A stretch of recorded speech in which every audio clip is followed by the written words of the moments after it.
All right, let's dive right into our first topic, the direct health impacts of climate change. We're talking about increased risk of heat-related illnesses and respiratory complications here.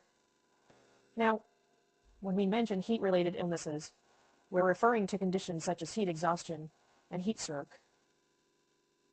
As global temperatures rise, these types of illnesses become a lot more common. It's a grim reality, but it's something we have to face.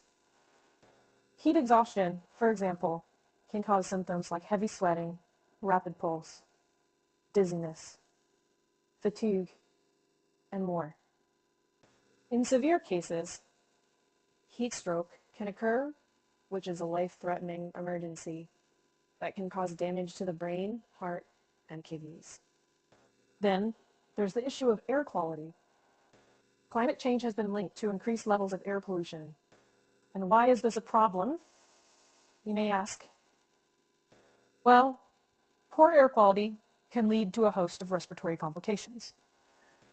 We're talking about asthma, bronchitis, and other chronic obstructive pulmonary diseases.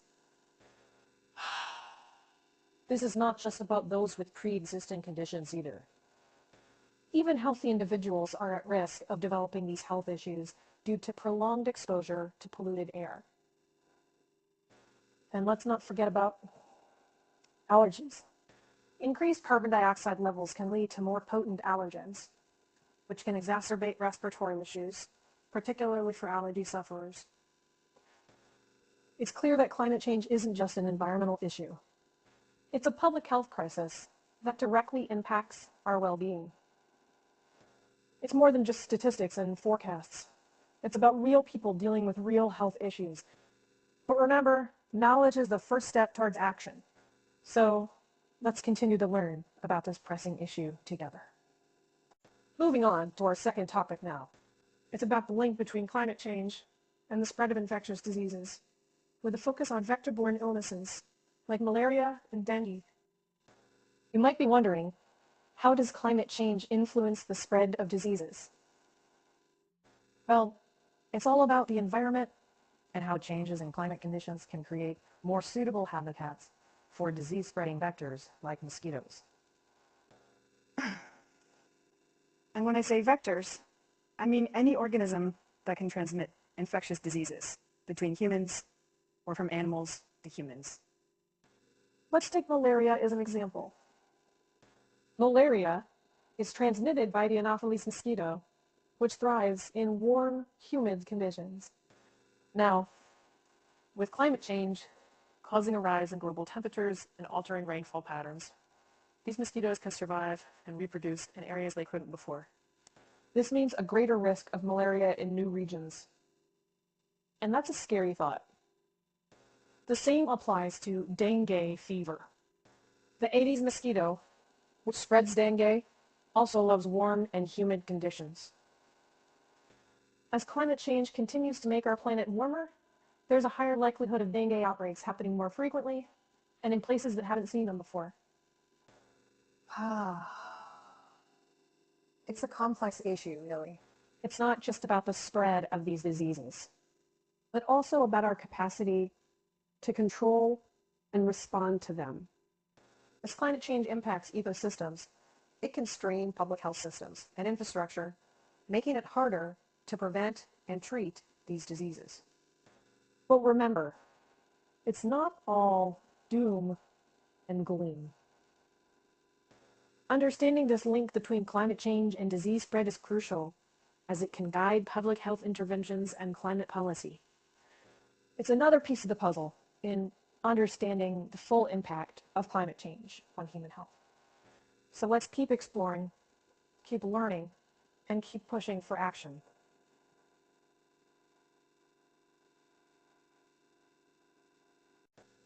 Now, let's shift gears a bit and talk about the socioeconomic impacts of climate change.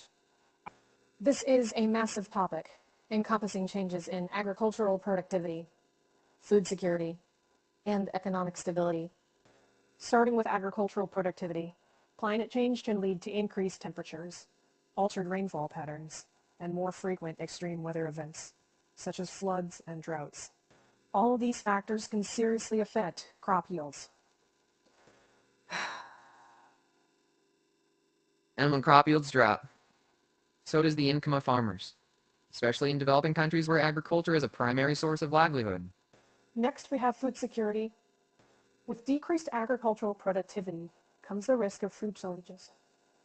This can lead to increased food prices, making it harder for people, particularly those in low-income communities, to afford nutritious food. This in turn can lead to malnutrition and other health-related issues.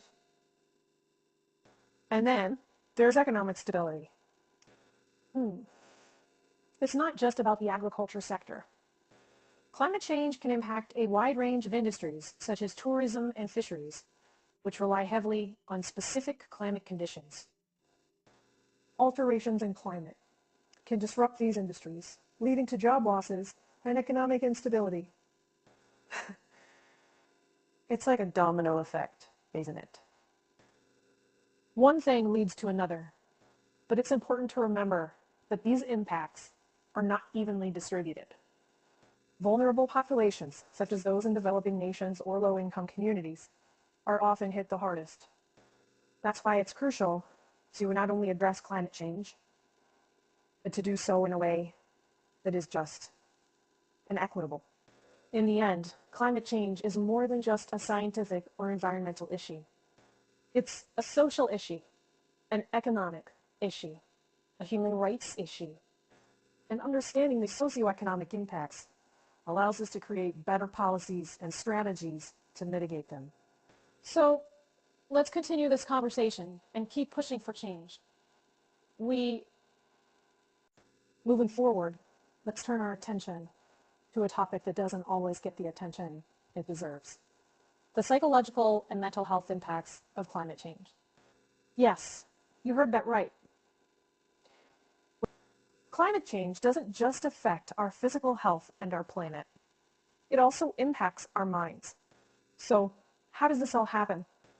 Well, climate-related disasters like hurricanes, floods, and wildfires can cause significant trauma and stress. Imagine losing your home, your belongings, or even loved ones in an instant. The psychological toll of such an experience can be immense. In the aftermath of these disasters, people can experience a range of mental health issues, including post-traumatic stress disorder, PTSD, depression, and anxiety. And these effects aren't short-lived. They can persist well beyond the immediate aftermath of the disaster. But even if you haven't experienced a climate-related disaster firsthand, just the knowledge and constant news about climate change can cause what's known as eco-anxiety. This is a chronic fear of environmental doom. It's a growing issue, especially among young people who worry about what kind of world they'll inherit.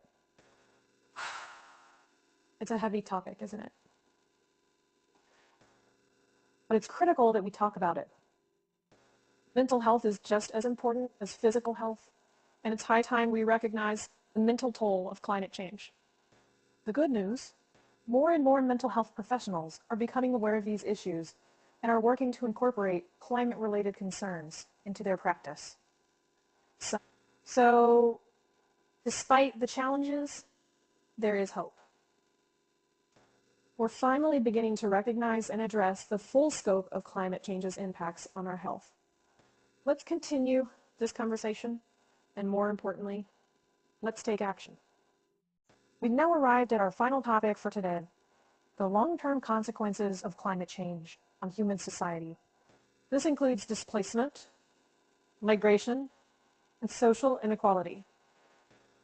Displacement and migration are a direct result of the climate crisis. As sea levels rise and extreme weather events become more common, people are being forced to leave their homes.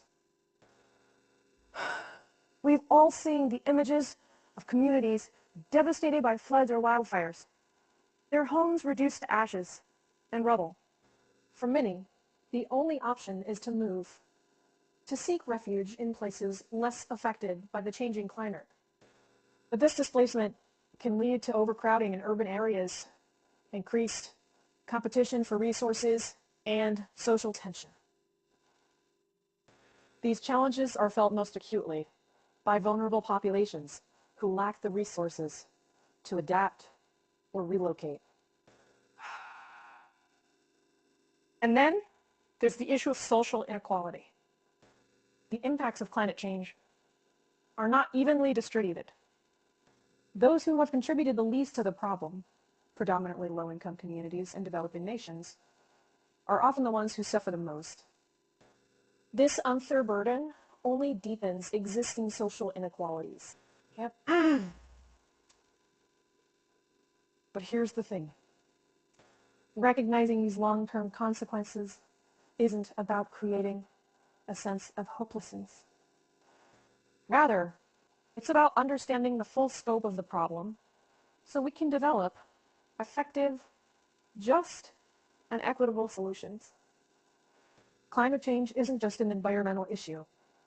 It's a social justice issue. It's a human rights issue. And it's a problem that we can and must address together. This conversation is part of that process. So let's keep talking.